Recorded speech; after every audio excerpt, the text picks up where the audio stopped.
আমরা আমাদের অনেক সমস্যার সৃজনশীল সমাধান নিয়ে আলাপ করছি, কিন্তু আমাদের একটা বিশাল জাতীয় সমস্যা আছে পার্বত্য চট্টগ্রাম নিয়ে। বাংলাদেশ রক্তাক্ত যুদ্ধ করছে এই জনপদে, যুদ্ধ থামছে কিন্তু ছাইচাপা তুষের মতো এক আগুন ধিকে ধিকে জ্বলতেছে। পাহাড় আর সমতলের জনগোষ্ঠীর মধ্যে সন্দেহ আর অবিশ্বাসের বাতাস লঘু হইয়া যায় নাই। আমি মাঝে মাঝে ভাবি, যারা রাষ্ট্র চালায় তারা কি আদৌ সমস্যাগুলো নিয়ে ভাবেন? কিভাবে এটা সমাধান করা যায় এটা নিয়ে ভাবেন? ভাবলে, আন্তরিকভাবে চেষ্টা করলে তো এই সমস্যা একেবারে দূর না হোক, অনেকটা তো সহনীয় করে ফেলা যায়। রাষ্ট্র সবসময় অপদার্থরা চালায়, তাই কখনো আমরা ভাবতেই পারি না সমস্যাকে দূর করতে হলে কি কি কাজ করতে হবে, কিভাবে সৃজনশীলভাবে সমস্যার সমাধান করতে হবে। আজ আমি পার্বত্য চট্টগ্রাম ইস্যু নিয়ে আলাপ করব। আমার আলাপে সব সমস্যার সমাধান থাকবে না, তবে অন্তত একটা বড় সমস্যার সমাধানের বিষয়ে আলাপ করব। আশা করি বাংলাদেশের আপামর জনসাধারণ, সমতল এবং পাহাড়ের জনগণ আমার এই আলাপটাকে গ্রহণ করবেন। আসেন আল্লাহর নামে শুরু করি। এখন আলাপ হইতেছে আদিবাসী না উপজাতি এই বিষয় নিয়ে। আমি এই আলাপে এখনই ঢুকবো না, একটু টাচ করব আমার এপিসোডের একদম শেষ দিকে। আমার মতে সমস্যার মূলটা এই জায়গায় না, মূলটা মূলত দুইটা জায়গায়, একটা স্থানীয় আর একটা আন্তর্জাতিক। আন্তর্জাতিক বিষয়টা আমি প্রথমে আলোচনা করব, কারণ পার্বত্য চট্টগ্রাম নিয়ে আলাপ করার সময় সেই আন্তর্জাতিক প্রবলেমটা, সমস্যাটা, যেখানে ভারত একটা গুরুত্বপূর্ণ ফ্যাক্টর, সেটারে মাথায় রাখলে আমাদের বিষয়টা বুঝতে সুবিধা হবে এবং সমাধানের পথটা ভাবতেও সুবিধা হবে। আসেন এই দুইটা বিষয় কি কি। ভারত মনে করতো যে পার্বত্য চট্টগ্রামের নাগা এবং মিজো বিদ্রোহীরা লুকায় আছে এবং তাদেরকে পাকিস্তানের গোয়েন্দা সংস্থা আইএসআই সাহায্য করে। তো এইটার পাল্টা কর্মসূচি নেয় ইন্ডিয়া, যে পূর্ব পাকিস্তানকে দেশটার রাজনৈতিক মূল অংশ থেকে বিচ্ছিন্ন করবে। তো ভারত এইটার উল্টা কর্মসূচি নেয় যে পূর্ব পাকিস্তানকে পশ্চিম পাকিস্তানকে বিচ্ছিন্ন করবে এবং এই কর্মসূচি নিয়ে আগায় যেতে থাকে। এবং এইটা নিয়ে আগায় যাওয়ার জন্য তাদের গোয়েন্দা মানে রকে সবুজ সংকেত দেয় ভারতীয় নীতি নির্ধারকেরা। অনেক পরে ভারতের গোয়েন্দা সংস্থা তার কর্মকর্তা বি রমন এই সম্পর্কে বলছেন যে এই যে পূর্ব পাকিস্তান থেকে ভারতের উত্তর পূর্বাঞ্চলে আইএসআই চালানো কার্যক্রমের অবসান ঘটাইতে ইন্দিরা গান্ধী পূর্ব পাকিস্তানের বাংলাভাষীদেরকে পাকিস্তান থেকে বিচ্ছিন্ন হওয়া এবং বাংলাদেশ নামে একটা পৃথক রাষ্ট্র প্রতিষ্ঠার ব্যাপারে সহায়তা করতে হবে এই সিদ্ধান্ত নেয়। এটা বি রমনের বইয়ে লেখা আছে। তো ভারতীয় তরফ থেকে বাংলাদেশের মুক্তিযুদ্ধে সংশ্লিষ্টতার একটা বড় উপাদান ছিল একটা বিশেষ বাহিনীকে পার্বত্য চট্টগ্রাম দিয়ে অপারেশনে পাঠানো। এই বিশেষ বাহিনীর নাম ছিল special frontier force. General Uban ছিল এই ফোর্সের প্রথম ইন্সপেক্টর জেনারেল। 1962 সালের শেষ দিকে এই ফোর্সটা গড়ে উঠছিল। 71 সালে এই জেনারেল উবানি ছিলেন মুজিব বাহিনীর প্রশিক্ষক। মুজিব বাহিনী কি জানেন তো? ছাত্রলীগ, যুবলীগ আর আওয়ামী লীগের যৌথ গেরিলা বাহিনী। এরা কিন্তু যুদ্ধ করেনি, আর আজকে তারা মুক্তিযুদ্ধের সিপাহসালার হয়ে গেছে। শুধু তাই না, উবান ছিল রক্ষী বাহিনীরও প্রশিক্ষক। তাইলে বুঝতে পারতেছেন তো যে ইন্ডিয়ার প্ল্যানটা কি এবং কিভাবে সে প্ল্যানগুলো সাজাচ্ছে তার আশেপাশে। এবং পার্বত্য চট্টগ্রামে যখন 71-এর চূড়ান্ত অপারেশন হয়েছিল, তখন মুজিব বাহিনী না, স্পেশাল ফ্রন্টিয়ার ফোর্স নামে ওই আনকনভেনশনাল বাহিনীকেও ভারতীয়রা পার্বত্য চট্টগ্রাম দিয়ে বাংলাদেশে ঢুকায় দেয়। এবং এই স্পেশাল ফ্রন্টিয়ার ফোর্স অনেক দিন থাকে, এমনকি 1975 পর্যন্ত থাকে পার্বত্য চট্টগ্রামে। তো এই ফোর্সের দায়িত্ব কি ছিল? যে পার্বত্য চট্টগ্রামে যে ভারত নিয়ন্ত্রিত মিজোরাম এবং নাগাল্যান্ডের স্বাধীনতা সংগ্রামী আছে তাদেরকে খুঁজে বের করে এবং নিশ্চিহ্ন করা। এখানেই শেষ না, এই স্পেশাল ফ্রন্টিয়ার ফোর্সের সাথে মুজিব বাহিনী পার্বত্য চট্টগ্রাম দিয়ে যখন অভিযান শুরু করে, এটা নভেম্বরের শেষ দিকে। এরা ত্রিপুরা রাজ্য থেকে পার্বত্য চট্টগ্রামের পানছড়িতে প্রবেশ করে নভেম্বরের শেষে। একদল চাকমা তাদেরকে অভ্যর্থনা জানাইতে যায়, মনে করছে তাদের মুক্ত করতে আসছে। এই জন্য একটা খাসিও নিয়ে গেছিল বেচারারা। আহারে, মুজিব বাহিনী ও স্পেশাল ফ্রন্টিয়ার ফোর্স এই সদস্যদের খাসিটা নিছে, কিন্তু অভ্যর্থনাকারী সবাইকে হত্যা করছিল। তারপর তারা পানছড়ির পাহাড় গ্রামগুলোতে হামলা শুরু করে, বাড়িঘর লুটপাট করে, আগুন লাগাই দেয়, সামনে যাকে পায় তাকেই হত্যা করে এবং মেয়েদেরকে ধর্ষণ করে। তাদের হামলায় পানছড়িতে ওই দিনই নিহত হয়েছিল 32 জন নিরীহ পাহাড়ি। তারপর তারা পানছড়ি থেকে খাগড়াছড়ির দিকে রওনা হয় এবং যাওয়ার পথে 176টা বাড়িঘর জ্বালায় দেয়। 14 ডিসেম্বরেও তারা 22 জনকে হত্যা করে। এই ছিল আওয়ামী লীগের মুজিব বাহিনীর মুক্তিযুদ্ধ। এটাই তাদের কন্ট্রিবিউশন। বাংলাদেশ থেকে ভারতীয় সামরিক বাহিনী চলে যাওয়ার সময় তাদের সেনাবাহিনীর এই স্পেশাল ফ্রন্টিয়ার ফোর্সকে রেখে দেওয়া হয় কক্সবাজারে। 72 সালের জুলাই পর্যন্ত পার্বত্য চট্টগ্রামে অপারেশন চালায়, তারপরে তারা প্রত্যাবর্তন করে। কিন্তু সবাই যে চলে গেছিল তা কিন্তু না, কারণ মুজিব যেদিন জয় বাংলা হয় না 1975-এ, ওই সময় পার্বত্য চট্টগ্রামে অপারেশন চালানো একটা ভারতীয় হেলিকপ্টার বিধ্বস্ত হয় রেকর্ড রে ভাই। মুজিব মূলত পার্বত্য চট্টগ্রামকে ভারতের হাতে তুলে দিছিল। আমি আর সেই ইতিহাসে গেলাম না, কিন্তু এখন পার্বত্য চট্টগ্রাম নিয়ে ইন্ডিয়ার পরিকল্পনাটা কি? ইন্ডিয়ার একটা দুর্বল জায়গা আছে চিকেন নেক, তাই না? আপনারা জানেন, যেটা দখল নিতে পারলে সেভেন সিস্টার জয় বাংলা হয়ে যাবে, আলাদা হয়ে যাবে। ইন্ডিয়া সেটা নিয়ে সবসময় একটা প্যারার মধ্যে থাকে। আমাদেরও একটা উইক জায়গা আছে, সেটা হইতেছে ফেনী, যা আমাদের বাংলাদেশ মূল ভূখণ্ডের সাথে পার্বত্য চট্টগ্রামকে যুক্ত করছে। ওই জায়গা দিয়া পার্বত্য চট্টগ্রামকে যদি আলাদা করে দিতে পারে ইন্ডিয়া, তাইলে চিকেন নেক নিয়ে তার না ভাবলেও চলবে, মুফতে একটা সমুদ্র বন্দর পাওয়া যাবে। তাই সে পার্বত্য চট্টগ্রামের সবসময় বিচ্ছিন্নতাবাদীদেরকে অকাতরে সাপোর্ট দেয়, শান্তি বাহিনীকে সাপোর্ট দিচ্ছে, কুকিজিনদের সাপোর্ট দেয়। তারা জানে পার্বত্য চট্টগ্রাম যদি বিচ্ছিন্ন হয়ে আলাদা রাষ্ট্র হয়ও, তাইলে এই ল্যান্ড লক একটা অতি অল্প জনগোষ্ঠীর ভূখণ্ডের ইন্ডিয়ার উপরে সর্বাংশে নির্ভর করা ছাড়া আর উপায় নাই। আর ওই অংশটা ইন্ডিয়া খাইয়া ফেলতে কোনো সমস্যা হবে না তখন। তবে আমরা এই সমস্যার কথা কম বেশি সবাই জানি, যে দ্বিতীয় যে সমস্যা, যেটার কথা আমরা একেবারেই জানি না, আলাপ করি না, সেই সমস্যাটা কি? আসেন সেটা নিয়ে আলাপ করি। এটা খুবই জটিল এবং কম আলোচিত সমস্যা। এই প্রসঙ্গে আমি আর একটা আলোচনা করে নিই, আপনাদের বুঝতে সুবিধা হবে। হংকং আর চায়না মেনল্যান্ড, এই দুইটা ভূখণ্ড কিন্তু একই দেশের হইলে সিস্টেম আলাদা, অর্থনৈতিক সিস্টেম আলাদা। হংকং অশান্ত না? আপনি একই দেশের দুইটা সিস্টেম করলে সেটা অশান্তির একটা বীজ হয়ে থাকে, যদি খুব ভালোভাবে ম্যানেজ করা না যায়। কারণ দেশ বা রাষ্ট্র একটা শরীরের মতো, এটার একটা রাজনৈতিক অর্থনৈতিক সংহতির দরকার পড়ে। ইকোনমিক সিস্টেম আলাদা হইলে রাজনৈতিক সংহতি রক্ষা করা দূর হয়ে যায়। কেন? মার্কস বলছেন যে রাজনীতি হচ্ছে অর্থনীতির একটা ঘনীভূত রূপ। অর্থনীতি যেমন, সেটাই রাজনীতি হইয়া দেখা দেয়। কথাটা খুবই সত্য কথা। একটা দেশের ইকোনমি যেমন, তার রাজনীতিটাও তেমন। এটা নিয়ে পরে আবার বিস্তারিত আলাপ করা যেতে পারে, কিন্তু আপাতত আজকাল আলাপের জন্য এইটুকু জানলেই চলবে। পার্বত্য চট্টগ্রামের ইকোনমি কি আলাদা? হ্যাঁ, আলাদা। ওদের ইকোনমি ভূমি নির্ভর। ওদের বর্তমান ভূমির মালিকানা ব্যবস্থা খুবই জটিল এবং বহুমুখী একটা কাঠামোর উপর প্রতিষ্ঠিত, যা ঐতিহাসিক, সামাজিক, সাংস্কৃতিক এবং প্রশাসনিক অনেকগুলো কারণের মিশ্রণ। তিনটা স্তরে এদের ভূমি ব্যবস্থাপনা। এক নাম্বার, ঐতিহ্যবাহী ভূমি মালিকানা ব্যবস্থা।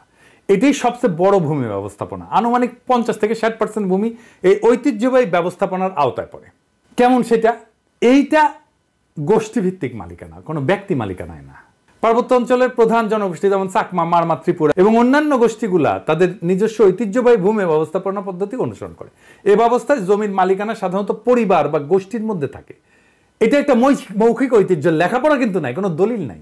জমি ভোগ, দখল এবং ব্যবহার করার অধিকার আছে, কিন্তু সেটা আইনগতভাবে নথিভুক্ত না।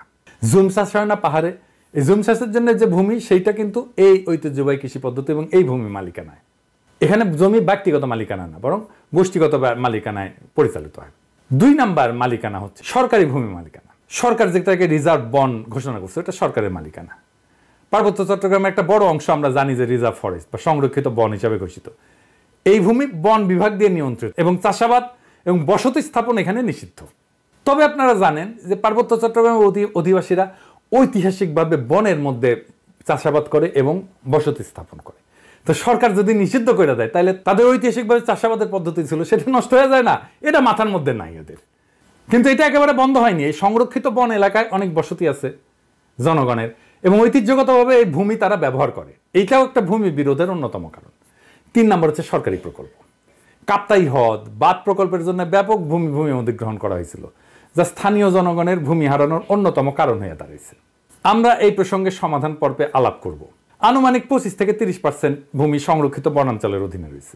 আর আইনগতভাবে নথিভুক্ত মালিকানা, যেটা আমরা সমতলে দেখি আর কি, জমি রেজিস্ট্রি, দলিল, এটা দেখি না, এইটা পর্চা টর্চা এগুলো দেখি না, পাকা দলিল। কিছু কিছু এলাকায় ব্যক্তি বা গোষ্ঠী তাদের জমির দলিল নথিভুক্ত করে ফেলছে, তবে এটা খুবই সীমিত এবং এইটা সবসময় সমস্যাযুক্ত, কারণ অনেক জমির মালিকানার বিষয়ে সরকারি রেকর্ড স্থানীয় ঐতিহ্যবাহী নিয়মের মধ্যে তো সংঘাত আছে, তাই না? এইটা ধরেন 10%-এর মতো। এই ভূমি ব্যবস্থাপনার মূল সমস্যাটা কি? সমস্যা হচ্ছে যে পার্বত্য জনগোষ্ঠী তাদের এই ঐতিহ্যগত নিয়মে জমি ভোগ দখল করলেও সরকারি আইনে তো স্বীকৃত না এটা। তারপর ধরেন উন্নয়ন প্রকল্প, যেমন কাপ্তাই জল বিদ্যুৎ কেন্দ্র এবং সমতলে অনেক মানুষ আসছে পার্বত্য অঞ্চলে, ফলে স্থানীয় জনগণের জমি হারানোর ঘটনা ঘটছে। আবার আরেকটা জিনিস বললাম যে রিজার্ভ সংরক্ষিত বন এবং কৃষি জমি নিয়ে যে সংঘাত, ওইখানে তারা বসতি স্থাপন করে, ওখানে কৃষি কাজ করে। সমতলের অনেকে বলে যে আমরা কেন পার্বত্য চট্টগ্রামে গিয়ে জমি কিনতে পারবো না, ওরা তো এসে সমতলে জমি কিনতে পারে। সমস্যা বুঝছেন তো? আপনি কার কাছ থেকে জমি কিনবেন? দলিলই তো নাই। দলিল তো মুখে মুখে, মালিকানা তো ব্যক্তির না রে ভাই, মালিকানা সামাজিক, এবং প্রায় 60% জমির মালিকানা এরকম। তো এই বাস্তবতাটা তো বুঝতে হবে। দেখেন এই সমস্যার সমাধান কি? ওয়ান কান্ট্রি টু সিস্টেম ব্যবস্থা আমাদের চালাইতে হবে ততদিন পর্যন্ত যতদিন না ব্যাপক সংখ্যাগরিষ্ঠ পাহাড়িরা এই সিস্টেম বদলানোর জন্য দাবি না করে। আমরা এই ব্যবস্থার জন্য হংকং এর অভিজ্ঞতা, স্কটল্যান্ড, উত্তর আয়ারল্যান্ডের অভিজ্ঞতা কাজে লাগাতে পারি। এইটা করে ঐতিহ্যবাহী ভূমি ব্যবস্থাকে আইনি স্বীকৃতি দিতে পারি এবং পুরো পার্বত্য চট্টগ্রামকে আমরা গ্রিন ইকোনমির আওতায় আনতে পারি। তাহলে আমাদের এই ওয়ান কান্ট্রি টু সিস্টেমটা ভালোভাবে বাস্তবায়ন করা যাবে। অর্থনৈতিক উন্নয়ন আর স্বাতন্ত্র্য 2 লক্ষ্যই অর্জিত হবে। পার্বত্য চট্টগ্রামে ব্যাপক অর্থনৈতিক উন্নয়ন করলে, পাহাড়িদের আয় আর জীবনযাত্রার মান বাড়াইলে বেশিরভাগ সমস্যার সমাধান হয়ে যাবে। আসেন এই গ্রিন ইকোনমিটা কি আর কিভাবে এটা ইমপ্লিমেন্ট করা যায় সেটা দেখি, বাস্তবায়ন করা যায়। গ্রিন ইকোনমি হলে এমন একটা অর্থনৈতিক ব্যবস্থা যা পরিবেশকে রক্ষা করবে, টেকসই উন্নয়নকে প্রাধান্য দেবে এবং এইটাই প্রাকৃতিক সম্পদের সঠিক ব্যবস্থাপনা, পরিবেশ বান্ধব প্রযুক্তি ব্যবহার এবং সবুজ কর্মসংস্থান তৈরির মাধ্যমে অর্থনৈতিক উন্নয়ন এবং পরিবেশ রক্ষার মধ্যে একটা ভারসাম্য আনবে। এবং আমরা পার্বত্য চট্টগ্রামকে যদি একটা সংরক্ষিত এলাকা বলে ঘোষণা দিয়ে গ্রিন ইকোনমির আওতায় নিয়ে আসি, তাহলে অনেকগুলো সুবিধা পাওয়া যাবে। স্বাতন্ত্র্য রক্ষা তো হবেই, পাশাপাশি অর্থনৈতিক উন্নয়ন সম্ভব হবে। সুবিধাগুলো এক এক করে আলোচনা করি। যেমন ধরেন, প্রাকৃতিক সম্পদের সংরক্ষণ করা যাবে। সংরক্ষিত এলাকায় অরণ্য, বন্যপ্রাণী এবং জীববৈচিত্র্য রক্ষার জন্য সঠিক ব্যবস্থাপনা গড়ে তোলা সম্ভব হবে এবং এর ফলে টেকসই একটা বন ব্যবস্থাপনা, যেটাকে সাস্টেনেবল বন ব্যবস্থাপনা বলা হয়, এবং পানি সংরক্ষণ, কার্বন নিঃসরণ হ্রাস করা যাবে এবং পরিবেশ বান্ধব কর্মসংস্থান তৈরি করা যাবে। কিভাবে? ধরেন ইকো ট্যুরিজম, জৈব চাষাবাদ, প্রাকৃতিক পণ্য উৎপাদন এবং স্থানীয় কারুশিল্পের মাধ্যমে স্থানীয় জনগণের জন্য কর্মসংস্থান সৃষ্টি করা যাবে। পরিবেশ বান্ধব উদ্যোগ নেওয়া যেতে পারে, যেমন সৌরশক্তি প্রকল্প, জৈব প্লাস্টিক উৎপাদন প্রকল্প, এইগুলো তৈরি করা যেতে পারে। এবং যেহেতু আমরা এখানে কার্বন নিঃসরণ কমাবো, তাই আন্তর্জাতিক সহযোগিতা পাওয়া যাবে প্রত্যেকটা প্রকল্পে। শুধু আন্তর্জাতিক সংস্থার সাহায্য, টাকা পয়সায় না, প্রযুক্তিগত সহায়তাও নেওয়া যাবে এবং পরিবেশ বান্ধব ট্যুরিজম গড়ে তোলা যায়। এখন যে ট্যুরিজম আছে এটা পরিবেশ বান্ধব না, এটা আয়ের একটা গুরুত্বপূর্ণ উৎস হতে পারে। আর সামাজিক উন্নয়ন জনসাধারণের, যেমন ধরেন স্থানীয় জনগণের শিক্ষা, স্বাস্থ্য এবং আর্থিক অবস্থার উন্নতির জন্য প্রকল্প নেওয়া যেতে পারে, যেটা তাদের জীবিকার বিকল্প উৎস হিসেবে কাজ করবে। যারা বনাঞ্চলে কাজ করতেছে, যারা বনাঞ্চলে আবাদ করতেছে বা বাসস্থান করতেছে, তাদের জন্য একটা বিকল্প, একটা কর্মসংস্থানের উৎস আমাদের খুঁজে বের করতে হবে। এবং স্বাতন্ত্র্য রক্ষার জন্য এই প্রত্যেকটা প্রকল্পে স্থানীয় সম্প্রদায়ের অংশগ্রহণ নিশ্চিত করতে হবে। স্থানীয় জনগোষ্ঠীকে সিদ্ধান্ত গ্রহণ এবং ব্যবস্থাপনার অংশীদার করে ফেলতে হবে। তাদের ম্যানেজমেন্টে পার্টিসিপেশন ছাড়া আমরা কোনো কাজ করব না। তাদের সাংস্কৃতিক ঐতিহ্য এবং জীবনযাত্রাকে সম্মান জানায় উন্নয়ন পরিকল্পনা করতে হবে সব সময়। সংরক্ষিত এলাকাকে বিভিন্ন জোনে ভাগ করা যেতে পারে। যেমন ধরেন কোর জোন, যেটা সম্পূর্ণ সংরক্ষিত এলাকা, যেখানে মানুষের প্রবেশ সীমিত থাকবে। বাফার জোন, যে কিছু নিয়ন্ত্রিত কার্যক্রম, যেখানে ইকো ট্যুরিজমটা চালাবো। আমরা ইকো ট্যুরিজম সব জায়গায় চালাইতে দেবো না এবং এখানে গবেষণাও করব। এবং sustainable use zone, third zone, যেখানে পরিবেশ বান্ধব চাষাবাদ, কারুশিল্প এবং অন্যান্য কার্যক্রম পরিচালনা করা যাবে। এবং একটা কঠোর আইন, পরিবেশ সুরক্ষা আইন লাগবে ওইখানে। সংরক্ষিত এলাকায় বৃক্ষ নিধন, শিকার এবং দূষণ কঠোরভাবে নিষিদ্ধ করতে হবে এবং আইন ভঙ্গ করলে দৃষ্টান্তমূলক শাস্তি ব্যবস্থা করতে হবে। এবং আমরা পুরো সিস্টেমটা ঠিক মতো চলতেছে কিনা এটার জন্য প্রযুক্তির ব্যবহার করব, ড্রোন লাগাবো, স্যাটেলাইট ইমেজ ব্যবহার করব, যে সংরক্ষিত এলাকায় সার্বক্ষণিক আমরা নজরদারি করব যে কেউ আমাদের এই পরিবেশের ক্ষতি করতেছে কিনা। এবং এই অঞ্চলে আমাদের একটা গবেষণা এবং ডকুমেন্টেশনের একটা শক্তিশালী সিস্টেম রাখতে হবে, যে সংরক্ষিত এলাকায় জীববৈচিত্র্য, সম্পদ এবং পরিবেশগত অবস্থা নিয়মিত এটা ঠিক থাকতেছে কিনা, এটা নিয়মিত গবেষণার মাধ্যমে পর্যবেক্ষণ করা হবে। আর আসেন কাপ্তাই লেক এলাকা। এই যে কাপ্তাই লেকটা করা হয়েছে, জানেন এখানে কত মেগাওয়াট বিদ্যুৎ হয়? 230 মেগাওয়াট মাত্র। এটা গোটা বাংলাদেশের চাহিদার মাত্র 5%। এই যে 5% বিদ্যুৎ, তার জন্য কত বড় সমস্যা আমরা তৈরি করছি। আমরা যদি ঘোড়াশাল বিদ্যুৎ কেন্দ্রের কথা চিন্তা করি, ঘোড়াশাল বিদ্যুৎ কেন্দ্র 950 মেগাওয়াট বিদ্যুৎ উৎপাদন করে, তার মানে 4 গুণ এই কাপ্তাই লেকের চাইতে। তাইলে আমি এটা আসলে রাখবো কেন? এই কাপ্তাই বাঁধ ভেঙে দিয়ে আমরা জমি উদ্ধার করলে কি সমস্যা? এটা ভেবে দেখতে হবে।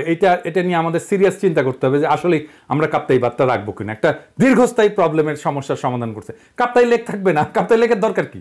আমাদের তো দরকার নাই। দৃষ্টিনন্দন কাপ্তাই লেকের তো দরকার নেই। আমার যদি জমি উদ্ধার হয় ওইখানে, এই 230 মেগাওয়াট বিদ্যুতের দাম কত? আর আমরা যদি এই জমিটাকে ব্যবহার করতে পারি, কাপ্তাই লেকের নিচে ডুবে যাওয়া জমিটা যদি উদ্ধার করতে পারি, তাহলে এই জমিতে আমরা কি পরিমাণে অর্থনৈতিক ব্যবস্থাপনা করতে পারবো, অর্থনৈতিক সুবিধা পাবো, অর্থনৈতিক লাভ করতে পারবো, এটা একটা স্টাডি হইতে পারে। আমি এটা ধারণাটা দিলাম। যদি মনে করেন যে স্টাডি করে যদি দেখা যায় যে ওইখানে অর্থনৈতিক সুবিধা যেটা সেটা অনেক অনেক বেশি এই কাপ্তাইয়ের 230 মেগাওয়াটের বিদ্যুতের চাইতে, তাহলে কাপ্তাই বাঁধ আমাদের রেখে লাভ কি? এটা ভেঙে দেওয়া যেতে পারে। আমার মনে হয় যে কাপ্তাই বাঁধ যদি ভেঙে দেওয়া যায় তাহলে আমাদের বেটার ইকোনমিক বেনিফিট আমাদের আসবে। এবার আসেন আদিবাসী ধারণা নিয়ে আমার চিন্তাটা বলি, কেন এইটা অদরকারি আলাপ, কেনই বা সমতলের মানুষ এই চিন্তাটা পছন্দ করে না। সমতলের মানুষ আদিবাসী ধারণা নিয়ে কি মত পোষণ করে সেটা বলার আগে বোমাং রাজা কি ধারণা পোষণ করে সেটা শুনি আসেন, শোনেন ওনার কথাই শোনেন। আমার নাম অংশটু চৌধুরী। আপনারা বলেন আমরা actually we are not tribal, আমরা আদিবাসী নয়, আমরা ছিলাম বারমাতি। কারকারের সম্রাট মাংরাজগিরি উনি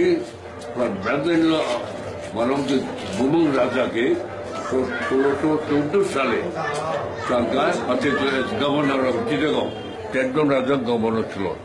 Fifth man entered into Chittagong Hills, বর্ধমানে, বোমাঙ্গি কমলাপুর 1727 সালে।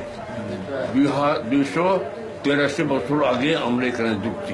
এই যে ইন্ডিজেনাস বা আদিবাসী শব্দটার অর্থ হইল এমন জনগোষ্ঠী বা সম্প্রদায় যারা কোনো নির্দিষ্ট ভৌগোলিক এলাকায় ঐতিহাসিকভাবে বসবাস করে আসতেছে, যারা সেই এলাকার আদি অধিবাসী এবং যাদের ঐতিহ্য সাধারণত ঔপনিবেশিক বা আধুনিক জনগোষ্ঠীর আগমনের পূর্বে গড়ে উঠছে। সহজ বাংলায় বললে ওই অঞ্চলের আদিবাসিন্দা। রেড ইন্ডিয়ানরা যেমন আমেরিকার আদিবাসিন্দা, আপনারা তো সেটা না পাহাড়ি ভাইরা।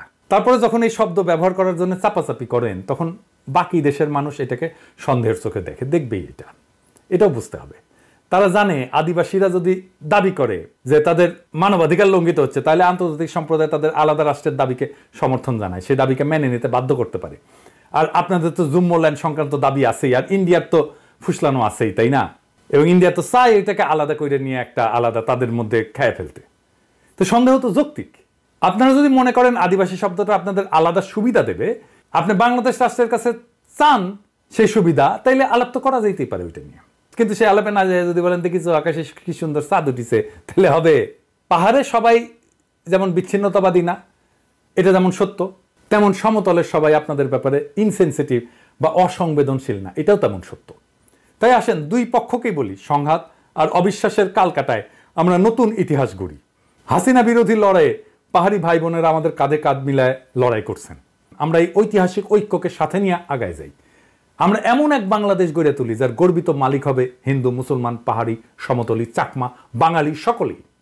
বৈচিত্র্যের মধ্যে আমরা গড়ে তুলব এক মহান ঐক্য, এক নতুন বাংলাদেশে, যে বাংলাদেশের স্বপ্ন দেখেই জুলাই আগস্টের হাজারো শহীদেরা চোখ মুছছিল, শেষ নিদ্রায় গেছিল। আসেন আমরা সেই স্বপ্নকে বাস্তব করে তুলি। ইনকিলাব জিন্দাবাদ।